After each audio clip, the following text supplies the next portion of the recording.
Hey, good morning, everybody. This is Kevin down here in Kentucky at Bluegrass Waterfowl Farm. Thank y'all for watching. Appreciate everybody's support. And if you've not subscribed to our YouTube channel, don't forget to hit that subscribe button and like and comment on our videos if you like what you see.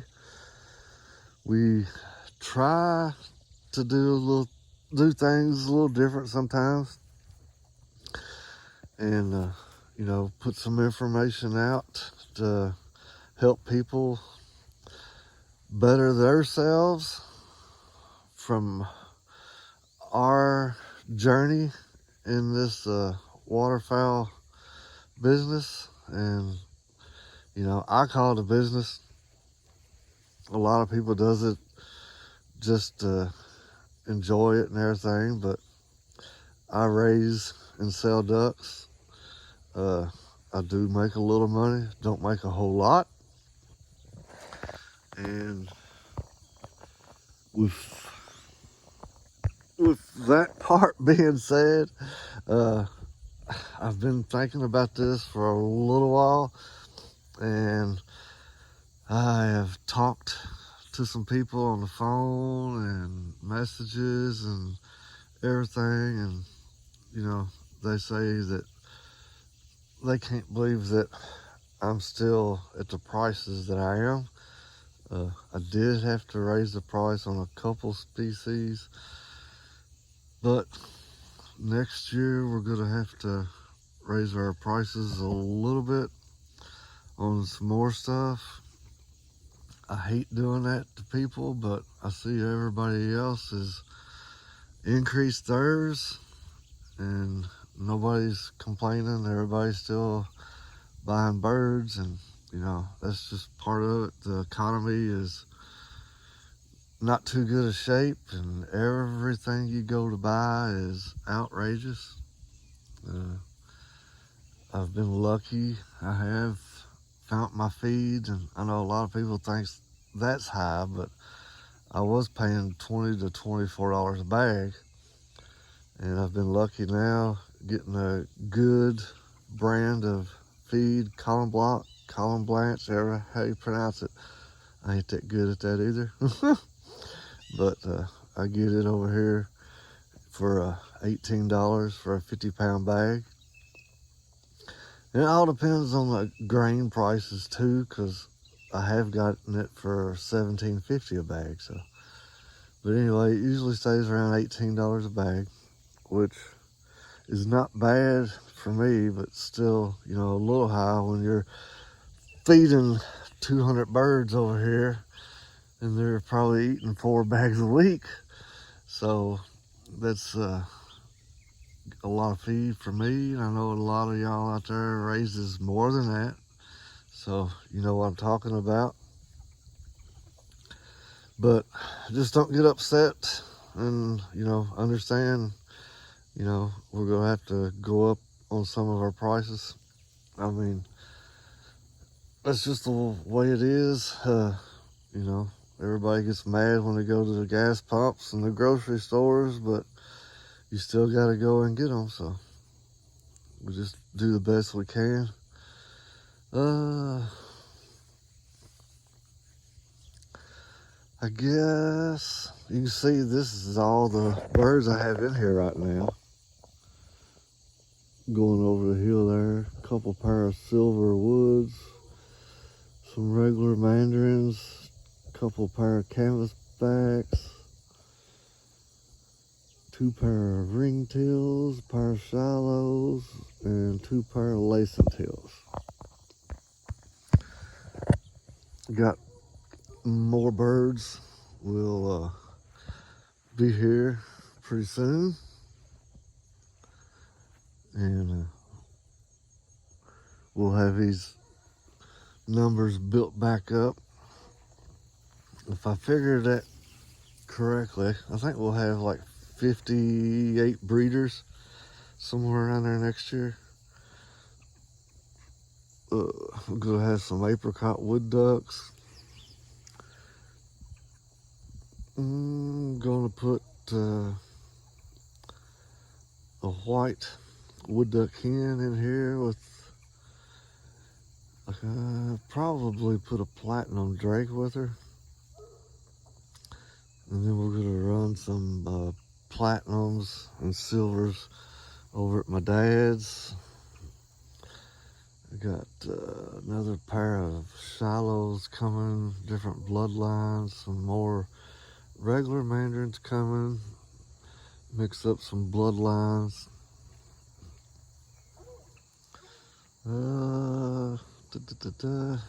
White mandarins. I got 2 young drakes that has a lot of apricot in them, and I'm gonna keep them back. And I got some white hens coming, and I'm gonna pair them up with them. And then I got another pair of whites coming, and we're gonna run in. We're gonna run 3 pair of white mandarins, 3 pair of regular mandarins. So hopefully we'll have enough, can raise enough next year for everybody that's been wanting them. We raised 20 some this year, but it wasn't enough. I don't think you can ever raise enough, but we'll see how it goes. Got 2 pair of silver redheads coming, so good possibility might raise some of those next year.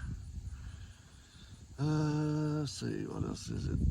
2 pair of gargany teals will be coming.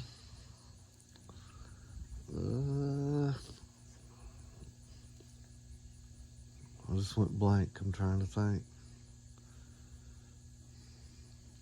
Oh, the blonde northern pintails.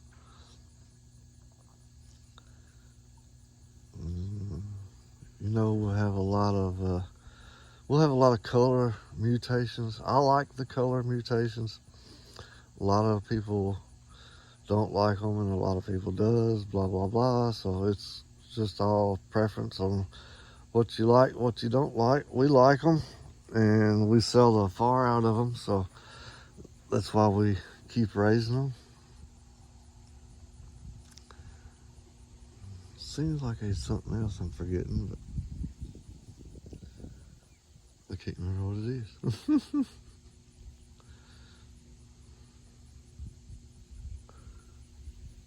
But anyway, we mowed in here, trimmed up some of the grass. We still got a lot more to trim up.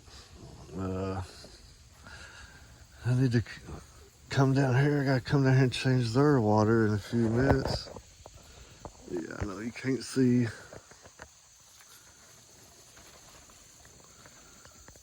This is all the breeders that we've taken out of our aviary are in here, and most of them has already been sold or traded. Had somebody come by yesterday, picked up some birds. Then all these, yeah, chill out, ain't nobody hurting you. Oh my goodness. I got their pond filling up now. I just got done pressure washing it out. It was getting green.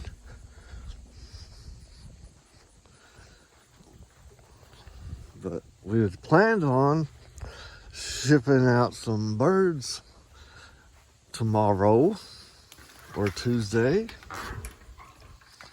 And Mother Nature slapped us in the face. And she said, no, you ain't doing that this week. They're calling for temps to be 80 plus, 85 one day. So that's not going to happen. We will not ship any birds until temperatures are in the mid 70s.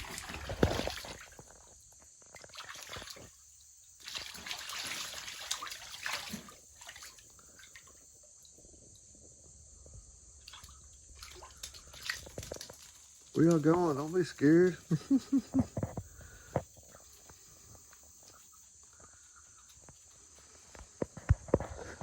That's the your last two young ruddy ducks we raised. And this video is going to be a little longer because I'm like to ramble. And I'll go ahead and tell y'all about these two. But, you know, this is what we learned about raising ruddy ducks. And it took me a year and a half to figure this out because I was going by what other people's ideas and recommendations, and I was having an extremely high failure rate. And I finally started putting pieces together from here and there and learning new ways. But you can see I got that sight barrier up, and then they got a light on the other side. They don't need that light right now, but I leave it on anyway, just for, I don't know why, but they don't need it. But I got that sight barrier up because, like you seen, when I come down here, if they're in the water and eating whatever, they kind of get spooked. They're not like the other ducks that'll just keep on eating and run up to the fence and look at you like, give me a treat. They get spooked kind of easy, and they'll run back there. If I did not have that sight barrier up, they will literally pace back and forth up and down that wall constantly, trying to figure out how to get out, I guess, or whatever. I put that sight barrier up so they can't see out. Fine. They're calm. They're chill. You don't have to worry about them. And all that being said is, it takes up a lot of room.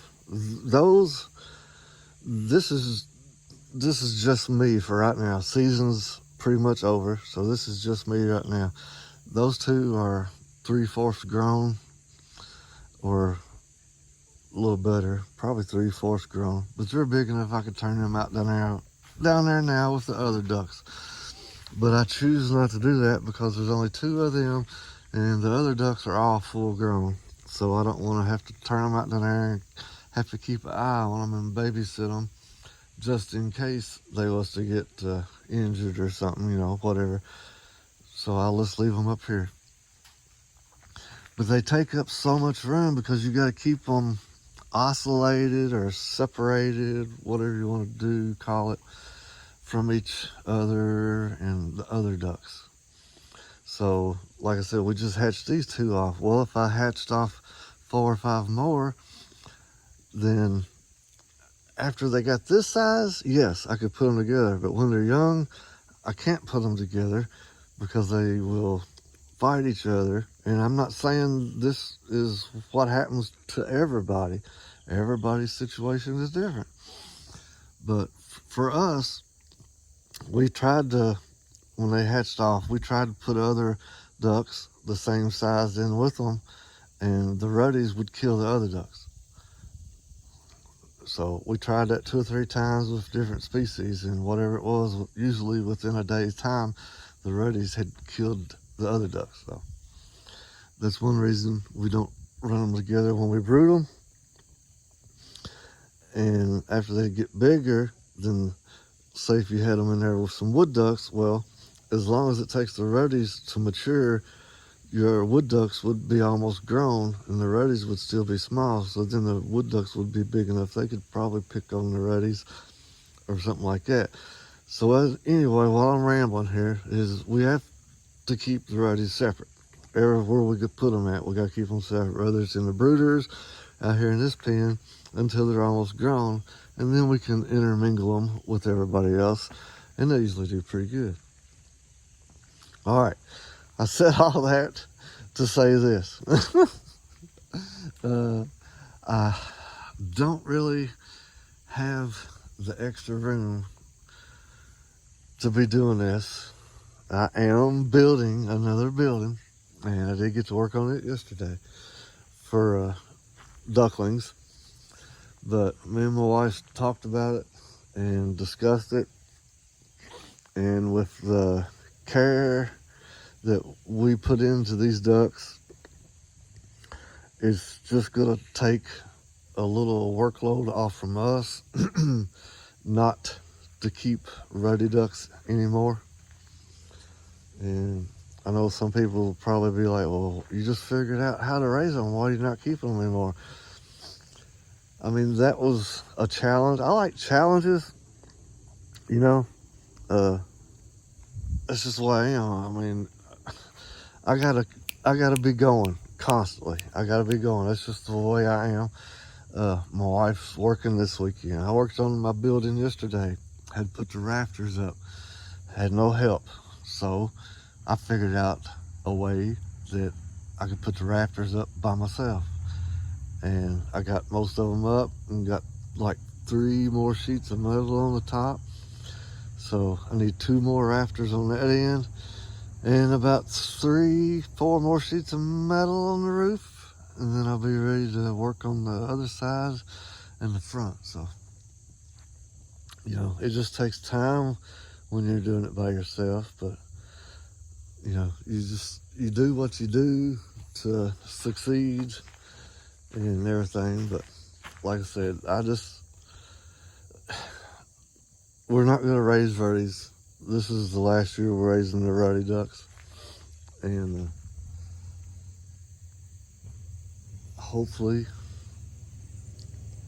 you can raise them. Hopefully you have good luck. You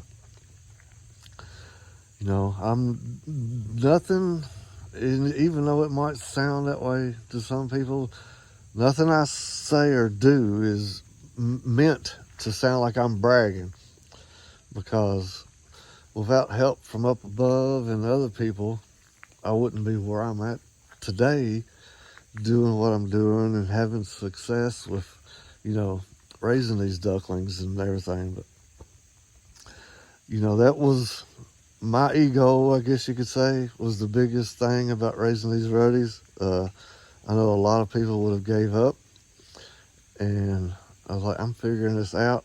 I said, there's a few other people that can raise them. Their techniques didn't work for me, so I figured it out. And my system so that we could raise them. And then I know a few other people that has took some of the information or whatever and put it to use for them, and they are having success now also. So hopefully they're set up that they can keep raising Ruddies and have success and everything. But, you know, it's just a choice we make. We get rid of stuff and everything. But, like I said, I'm sorry to drag this out. I like to ramble. You see the pressure washer. I was letting it cool off. So I'm going to put it back in here. And we got the last ducklings of the season around here.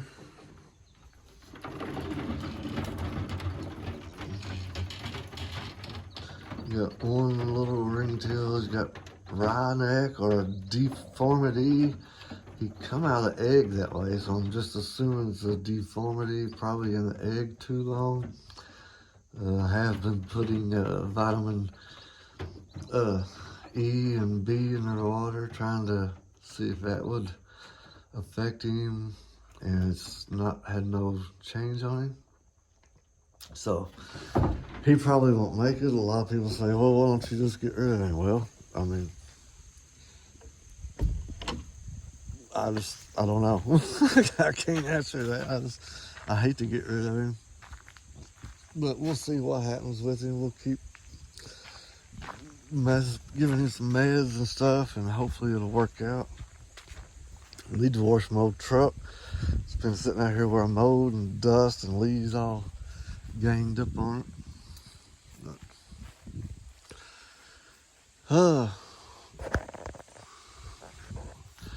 Get the roof finished on this and get that end boxed in, then I can run my metal down the front on the bottom and top and fix the door. And I just want to get boxed in before winter gets here. Keep it from getting snow in it and wet and everything. And then I'll start working on the ponds, get the 2 ponds put in if the drain line is running out. And then we'll have this. What I'm planning on doing is like keep ducks in the brooders for a couple weeks, and then we'll be able to move them out here and keep an eye on them. I think they'll be big enough. Might have to leave them in the brooder for 3 weeks. Just all depends on the species. And then after this is gonna have a wall divider, whatever, down through the middle. It'll be 2 separate pens. They're gonna be 10 foot by 12 foot. And then I'll run electric out here, and we'll put some lights up in here so we can drop some heat lights down for them and stuff. But hopefully have that done by next spring. Chocolate silkies, got them in here. And then still got to build our new brooder system in the building there. Start on it after I get that building boxed in. So, like I said, I'm just rambling, explaining things to people and everything. But all right, I'm gonna get out here and check this pond. It's filling up, and then I gotta go clean the lower pond and change it out. But we look forward to hearing from everybody. Like I said, hopefully get these birds start shipping out 1st of October. Mother Nature will allow us. Don't have a lot of stuff available. If everybody that's said that they wanted this sends me money. If not, then I'll still have more stuff available. But anyway, y'all have a great rest of the weekend. Stay safe. And thank y'all for watching. Comments, questions, concerns, hit me up. Hey, we'll catch y'all next week. Thank y'all.